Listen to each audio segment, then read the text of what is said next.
السلام علیکم ورحمۃ اللہ وبرکاتہ۔ محترم ناظرین، آج ہم خود اعتماد پر بات کریں گے کہ خود اعتمادی کو کیسے بحال کیا جائے۔ خود اعتمادی کیا چیز ہے؟ خود اعتمادی کا مطلب، محترم ناظرین، خود اعتمادی ایک بڑی چیز ہے۔ خود اعتمادی سے نہ صرف آپ کی زندگی سنور سکتی ہے بلکہ آپ کی شخصیت کو بھی دوگنی طاقت ملتی ہے۔ آپ جس قدر بھی صلاحیت اور قابلیت کے مالک ہوں، اگر آپ میں خود اعتمادی کا فقدان ہے تو سمجھ لیجئے ساری قابلیتیں بیکار ہیں۔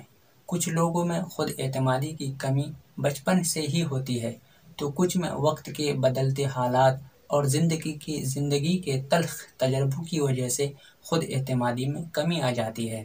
اگر آپ میں خود اعتمادی ہے تو آپ کچھ بھی کر سکتے ہیں۔ سوال یہ ہے کہ اپنے اندر خود اعتمادی کیسے پیدا کریں؟ تو آئیے اس سلسلے میں چند معاون وسائل کی جانکاری حاصل کرتے ہیں۔ مثبت سوچ اور پرامن نظریہ، یہ دونوں خود اعتمادی کے بحال کے لیے نہایت ضروری ہے۔ اس کا حصول آس پاس کے خوشگوار ماحول اور باہمت شخصیات کی صحبت سے بہت حد تک ممکن ہے۔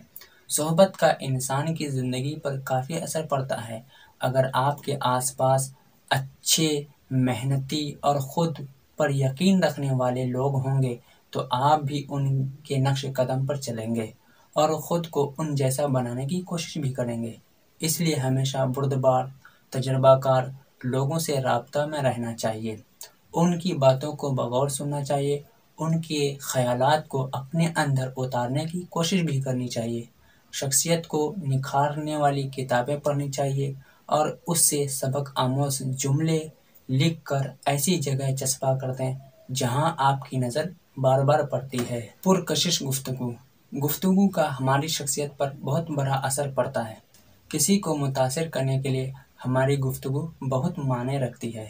عمدہ انداز بیان سے نہ صرف ہم لوگوں کا دل جیتتے ہیں بلکہ اپنے اندر ایک پختہ یقین بھی پیدا کر سکتے ہیں۔ بہترین انداز بیان سے محروم ہونے کے باعث ہم دوسروں کے سامنے اپنے خیالات پیش کرتے ہوئے جھجک محسوس کرتے ہیں۔ اس کا نتیجہ یہ ہوتا ہے کہ ہمارے اندر سے خود اعتمادی کا معیار گرنے لگتا ہے۔ ہمیشہ بہترین انداز میں گفتگو پیش کرنے کی کوشش کریں۔ کوئی بھی انسان مکمل نہیں ہوتا، جی ہاں، کوئی بھی انسان مکمل نہیں ہوتا، تاہم ہر انسان کے اندر خفیہ صلاحیتیں ہوتی ہیں جنہیں بیدار کرنے کی بے حد ضرورت ہے۔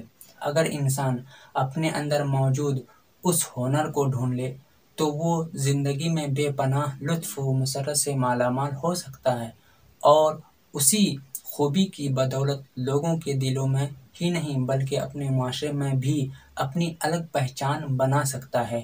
اسی لیے اپنے اندر چھپی ہوئی خصوصیات کو تلاش کریں۔ وقت کبھی ایک جیسا نہیں رہتا۔ یاد کریں ان دنوں کو جب آپ بہت خوش اور مطمئن تھے۔ سوچیں کہ ان دنوں آپ کی مسرت و شادمانی کے لیے کیا محرکات تھے۔ وہ کون سی خوبی تھی آپ میں اس وقت؟ وہ کس بنیاد پر حاصل کی تھی وہ خوشیاں؟ خود میں وہی طاقت، وہی جذبہ، وہی یقین پھر سے پیدا کریں۔ اور یہ بھی سوچیں کہ اگر اچھے دن ہمیشہ آپ کے ساتھ نہیں رہتے تو برے دن بھی آپ کے ساتھ ہمیشہ نہیں رہیں گے۔ ماضی میں جو کامیابیاں آپ کو ملی ہیں ان پر ایک نظر ضرور ڈالیں۔ وقتاً فوقتاً ان انعامات کو بھی دیکھیں جو ماضی میں آپ کو ملے تھے۔ کھوئی ہوئی توانائیاں دوبارہ حاصل کر کے خود میں پھر وہی طاقت، وہی جذبہ اور پھر وہی خود اعتمادی دوبارہ پیدا کر سکتے ہیں۔ اللهم صل على سيدنا ومولانا محمد، اللهم صل على سيدنا ومولانا محمد، اللهم صل على سيدنا ومولانا محمد۔